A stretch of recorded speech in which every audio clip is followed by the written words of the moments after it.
জনতা দুর্ভোগ এর বিষয়ে প্রিয়া সরকার ফোন করে বলেছেন নদী বাঁচান।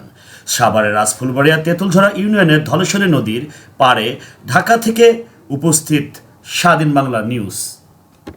উল্লেখিত এলাকা ও বিভিন্ন কলকারখানার ময়লা ফেলানোর স্থান ধলেশ্বরী নদীর পাড়। প্রিয়া সরকার নামে একজন ফোন করে বললেন, বাঁচান আমাদের নদীকে।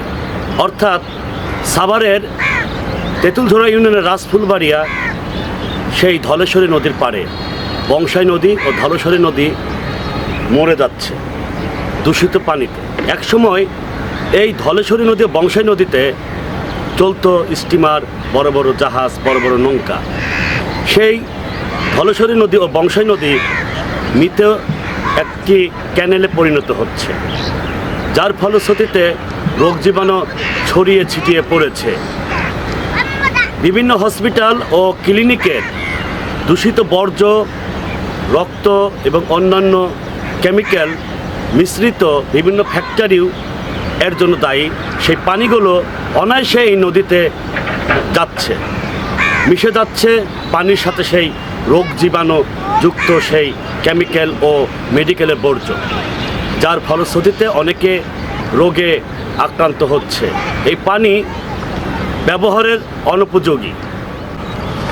এই যে ধলেশ্বরী নদীতে বিভিন্ন বর্জ্যগুলো ফেলছে, ময়লা, এতে করে কি পানিগুলো কি নষ্ট হচ্ছে না? নষ্ট হচ্ছে। আগে এই পানি কি খেত মানুষ? আগে পানি খাওয়া গেছে, হয়তো একবারে সব ময়লা পানি নাই না, সব অন্ধকার, গোসলও করেন না, মানুষ ভূগন্ত হচ্ছে অসুখে। এই পানি কিনে নেবে, কেমিক্যালের পানি নেবে। এই বিষয়ে আপনি সরকারের কি চাচ্ছেন না? সরকারের কাছে কি চাচ্ছেন? আমরা চাচ্ছি এই কেমিক্যাল বদ্ধ করলে মানুষ ভালো হইতো, কিন্তু হয়তো সরকার বদ্ধ করছে না।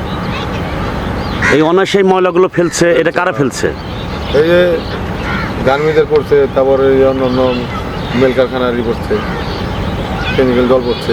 মাছও নদীতে নাই।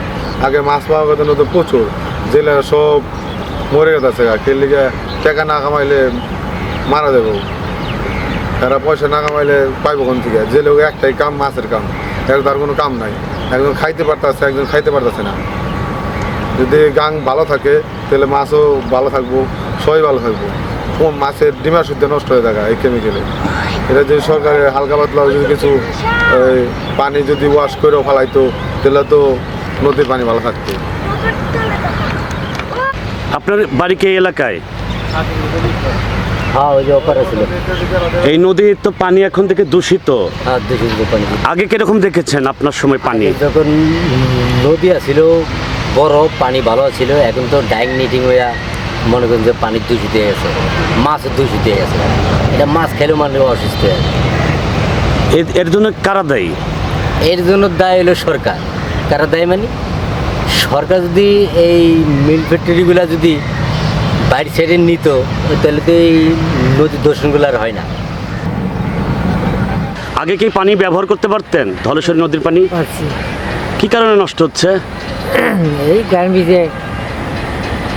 গার্মেন্টসের জলে পানি তৈরি করে। মানে গার্মেন্টসের কেমিক্যাল যুক্ত পানির এর জন্য দায়ী। প্রিয়া সরকারের মতো আপনারও তথ্য দিন 017128948005 নাম্বারে। আমি বিদ্যুৎ আহমেদ পৌঁছে যাব স্বাধীন বাংলা টেলিভিশনের স্বাধীন বাংলার নিউজের টিম নিয়ে তুলে ধরব জনদুর্ভোগ বিষয়ের কথা।